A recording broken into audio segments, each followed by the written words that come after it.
Hello friends, ನಾನಿವತ್ತು ಒಂದು ಹೀರೆಕಾಯಲ್ಲಿ ಆರೋಗ್ಯಕರವಾದಂಥ ಒಂದು ಕೋಸಂಬರಿ ಮಾಡೋದು ಹೇಗೆ ಅಂತ ತೋರಿಸ್ತೀನಿ. ಆದಷ್ಟು ಎಳೆ ಹೀರೆಕಾಯಿ ತೊಗೋಬೇಕು, ಸಣ್ಣಕ್ಕೆ ಹೆಚ್ಕೋಬೇಕು. ಇದಕ್ಕೆ ಒಂದು 3 ಸ್ಪೂನಷ್ಟು ಹೆಸರು ಬೇಳೆನ ನಾನು ನೆನೆಸಿಟ್ಕೊಂಡಿದ್ದೆ. ಕಡಲೆಬೇಳೆನೂ ಬೇಕಿದ್ರೆ ಹಾಕ್ಕೋಬೋದು. ನಾನು ಹೆಸರು ಬೇಳೆನ ಹಾಕ್ತಿದ್ದೀನಿ.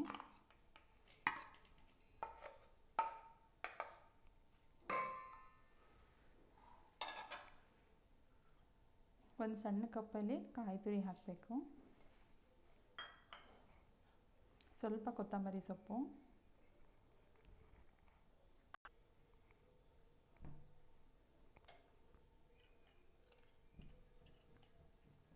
ಒಂದು ಸ್ಪೂನಷ್ಟು ಎಣ್ಣೆ ಹಾಕೋಣ.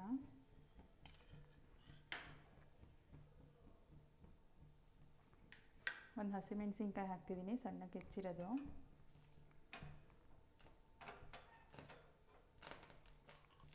ಒಂದು ಸ್ವಲ್ಪ ಸಾಸಿವೆ,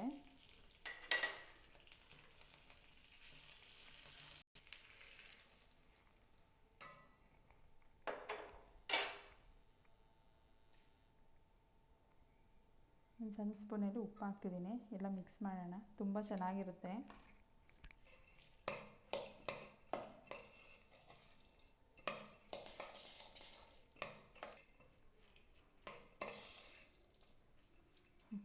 ಇದಕ್ಕೆ ದಾಳಿಂಬೆ ಕೂಡ ಹಾಕೋಬೋದು. ಕಲರ್ಫುಲ್ಲಾಗಿ ಟೇಸ್ಟಾಗಿ ಚೆನ್ನಾಗಿರುತ್ತೆ. ಹೀರೆಕಾಯಿಂದು ಅಂತ ಅನಿಸೋದೇ ಇಲ್ಲ.